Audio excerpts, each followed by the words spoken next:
Hello there, we're here back with another tier list, and today we're going to be ranking all of the bosses in RuneScape 3. This is going to be a big one. As this is all subjective, I thought I would point out my main criteria. First of all, we have difficulty, then we have how much fun the boss is.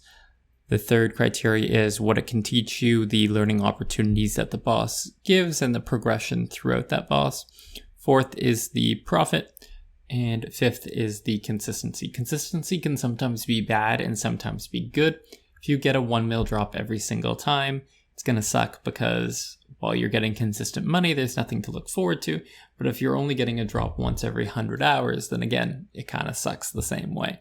We're starting off with the newest boss and the first alphabetically, Ambassador.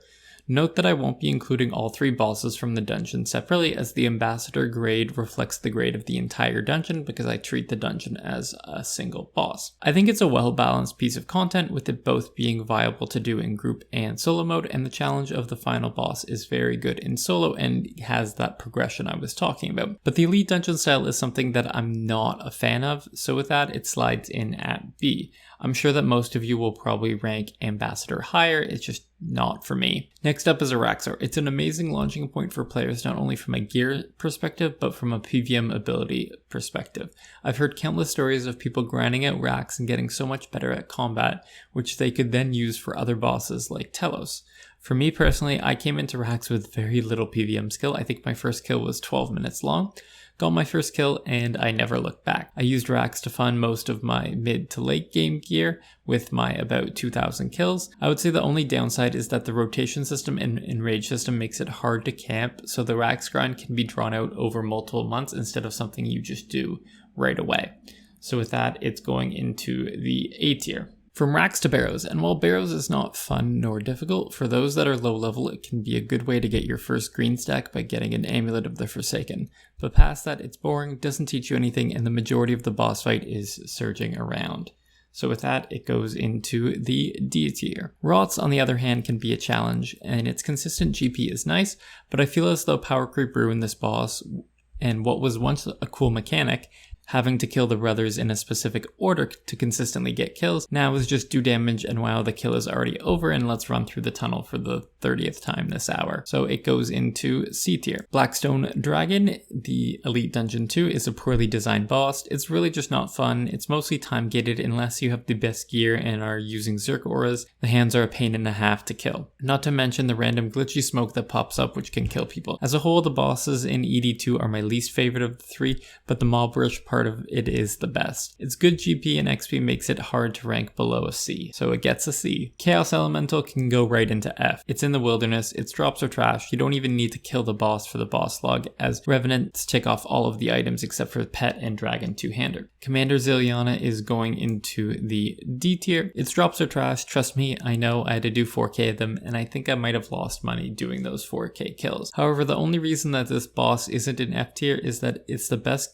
God Wars Dungeon 1 boss for learning how to DPS, as it has a large health pool and hits you the hardest, so you need to heal up the most from your own damage. Corporal Beast is a solid C tier. It's not particularly fun, but it can be a nice introduction to moving mechanics as you attempt to dodge the core, and the drops are very consistent as bolts and cannonballs can come quickly, but it doesn't have anything else to really look forward to. If you're a very high level and have Trim Masterwork and the Trim Masterwork Spear, you can AFK this boss for about 3 mil an hour. There's much better AFK methods, so even that isn't viable apart from getting the collection log. Dagenhoff Kings is another one of those low level bosses that have been farmed so much that the drops are virtually worthless.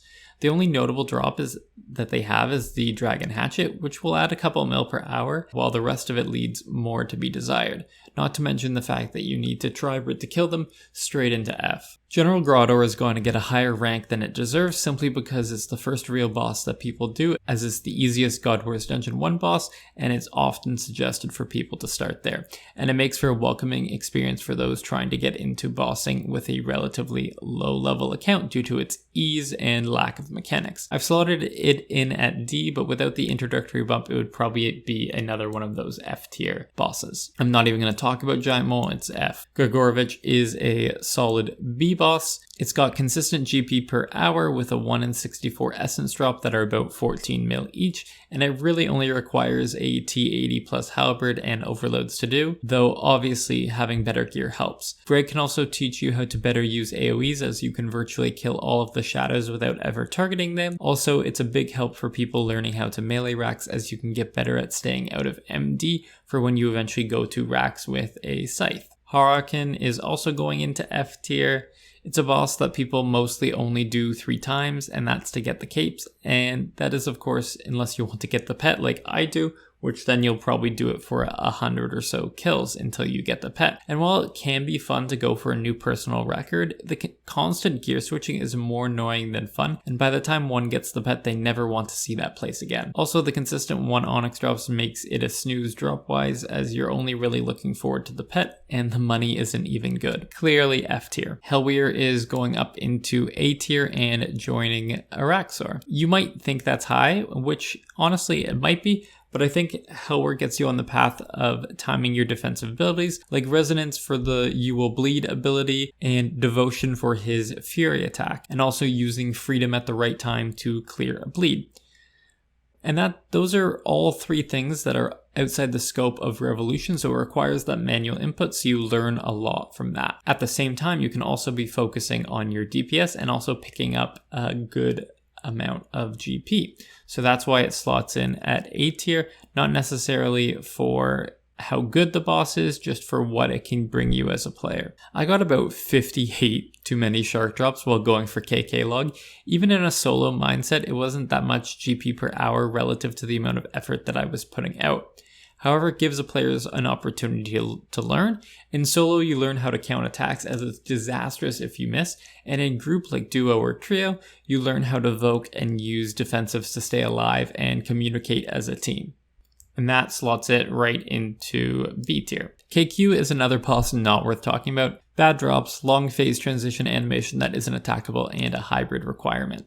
KBD, again, isn't really a boss, it's more of a slayer creature, but let's not get into that discussion. It's got nothing of note, it kills you virtually instantly if your anti-fire drops, and it's so boring that you die from AFKing too hard rather than the boss being difficult. Triara is the best of the God Wars Dungeon 1 bosses, as its large health pool gives you an opportunity to DPS and learn how to DPS with something like ranged or magic, while the Armadyl armor is expensive due to Armadyl components use in best in slot invention perks, and the requirements aren't too high, as a T80 weapon should be more than enough. All in all, a good boss, and it goes into B. Krill is the second best of the God Wars Dungeon 1 bosses, as it provides a good opportunity to learn at burst melee damage, something that'll be really helpful for later on in PVM, as you're trying to fight to kill the boss before its spec, which happens at about 20 seconds. And being able to beat the spec is a good benchmark for lower level players to know that their DPS is getting better. Its GP is okay, as Zambi components are also needed, but it's not as good as Armadyl components. With that, it slides into C. I'm going to do all the legions at once. I'm going to do all the legios at once, but they are going right into D. They have a DPS rotation that can be used against them that basically neuters all of their mechanics, and for those that don't do the hench method, they just end up running around in circles. It's 2 extremes, and it's not well designed in my opinion. Not to mention that it's essentially gambling for drops, as it's about a 10 to 15 mil profit per bow on average. Even with the normal drops, it's not worth much, as you're paying over 250k per kill and sometimes up to 750k per kill with Primus. Magister, the other key boss, is going to be ranked much better. In fact, it's going all the way up to A tier. It's pretty OP for the fact that it gives 48,000 XP between Slayer HP and combat per kill, and you can kill about 60 of them per hour, which leads to just under 3 mil XP per hour. In addition, completing a weapon, which is 510 kills on average, is about 185 mil profit, which makes a ton of money, as that can take under 10 hours to do, and then you add in all the common drops on top of that. The only downside is the lack of mechanics for learning or having fun, and the required investment to make a weapon, as you need about 500 keys, which is over 200 mil. Those 2 things drag it out of the S tier. Next is our first S tier boss, and it's well deserved. In my opinion, Nex is the single most important launching point for a player's progress through PvM, as once you are able to solo Nex, you should have a concept of what your abilities do and how to use defensives. It packs in so many mechanics into a quick fight with 2 to 3 mechanics per phase, and each phase only lasts about 20 seconds. And you can still make a pretty penny while doing the boss to help bring the rest of your gear up to speed. And finally, the feeling when you get a Toro plate body is so cool. For a lot of people, big next drops are their first real big drop that they can sell and be like, wow. Next, Angel of Death, on the other hand, isn't going to get the same praise, and this one might be my most controversial rank of the whole list, but we're going into C tier. I just plainly don't like the boss. It's not fun. The community around it can be toxic, with people leaving after 1 to 2 slow kills or just being elitist, and the fact that it's essentially a locked 7-man boss makes it very hard to make and have a consistent permanent team. While you can make 30, 40, or even 50 mil per hour while doing AOD, if it's not fun, what's the point? Also, I kind of want to add that I'm sure a lot of you are going to say in the comments that AOD should not be C and it invalidates the whole list, and I don't necessarily disagree with that sentiment. It probably deserves to be higher. It's just my subjective reasoning that I really don't like the boss. QD is for most people the first boss with mechanics that they will ever experience. I know it was for me, and with the low requirements and consistent GP, QD is in a great place and deserves a B ranking. Its log is also really easy to get, with the pet being the rarest of the drops and usually the last drop, making for a nice way for low to mid levels to show off. Seiryu is a great boss, which is tough but rewarding, and you can see the time difference in those that are skilled versus those that are lacking in certain areas. It felt so good to get my first 2 cycle kill. However, the Maulbrush part of ED1 is the worst of the 3 dungeons, and it falls victim to that problem that the other elite dungeons have, where I do 15 minutes of not fun to get my 5 minutes of fun. It's also incredibly consistent and incredibly high GP per hour if you are able to consistently solo the dungeon, with there being a floor of about 25 mil per hour with possibilities of going even higher. B tier it is. Solak post-scaling is an easy S tier. Pre-scaling it had the issues of duo being the only mode that was worth it and the pain that AOD has when trying to make a perm team. But with scaling, we don't need to worry about it. Our group of friends go with anywhere from 2 to 5 people now, and if someone isn't on, it's not like we can't go, so there isn't that much pressure to go. On top of that, Solak has a great progression with it. First, you start with mage camping and a mammoth, then you move on to mage camping and a ripper, and then finally hybridating between mage and melee while also having a ripper demon. In about 250 kills of Solak, we've gone from 14-minute 4-mans all the way down to 8 to 9-minute kills, and we've noticed that the rest of our PVM ability has gotten so much better because Solak pushed us to get better, so we could get faster times. On top of that, Solak is about 30 mil per hour and has some of the largest splits still left in the game, with my most recent crossbow being a 170 mil split. Telos is the S tier boss, and I don't think I need to explain why, but let's do it anyway. Telos has such a large enrage swing from 0 to 4000 that pretty much anyone who has done a rack skill to the elite of the elite PVMers will find an enrage that works for them. Obviously, as enrage goes up, it becomes more profitable. However, for me, I love the streaky mechanic, and while the odd disconnect can be incredibly frustrating, seeing that chest go up higher and higher each kill is so addicting, and it just makes me go back to Telos over and over again. Like with Solak, my Telosing has made me much better at PVM and forced me to get better, so I could get to higher and higher enrages and make more and more GP. Twin Furies is the worst of the God Wars Dungeon 2 bosses. Its drops are the lowest, and the mechanics of the boss fight are the most annoying to deal with, as they're almost all about movement. The only positive to this boss is that the challenge mode is only about 10% harder or longer than the regular mode, so you can use that for quicker pets at the boss. As a whole, D tier. Vindicta is going into S tier, which may seem weird because all the other S tier bosses are the super high level bosses, but Vindicta has its place. It's the best place to get better at DPS, as there are minimal mechanics, but still enough mechanics that you need to pay attention to them instead of just DPSing them through, at least at the lower levels. The ranged attack either teaches you to Resonance Swap or Prayer Swap, both skills you will need in the future, and as you get more and more DPS and better at DPSing, you'll be able to visualize and see your times go down drastically. To top it off, it's also really good money with the Dragon Rider Lance and Crest of Zeros drops. Vrago, the penultimate boss, is going into A tier. While my first instinct was to put it into S tier, I eventually settled on A, and it's an A for one reason alone. the time locks on the 2nd and 4th phase.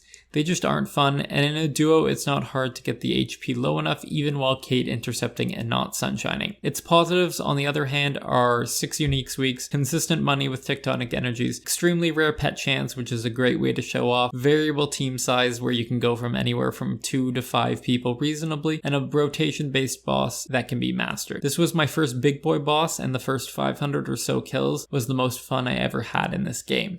Yakimaru, or Raids, is our last boss, and it's going into B. Finding a team can be difficult, but as long as you have a couple KC, it doesn't take long to find a team in Raid FC, especially if you go around reset time. Past that, the rewards for the about 30 minutes of work that raids take is quite nice, and while Acto doesn't have a glaring use in the current game balance, it might be in the future, and it's something that you should work towards and consistently do. So that's it. That's my list. I'm sure yours is different as there are so many to rank and so many subjective opinions here. I'd love to hear how you would change your ranking in the comments down below. If you like this tier list and want to see more, consider subscribing and liking the video. Likes really help me determine whether a certain type of video is something you guys want to see, so keep liking when you like the style of video I make. Past that, I'll catch you in the next one and have a good day.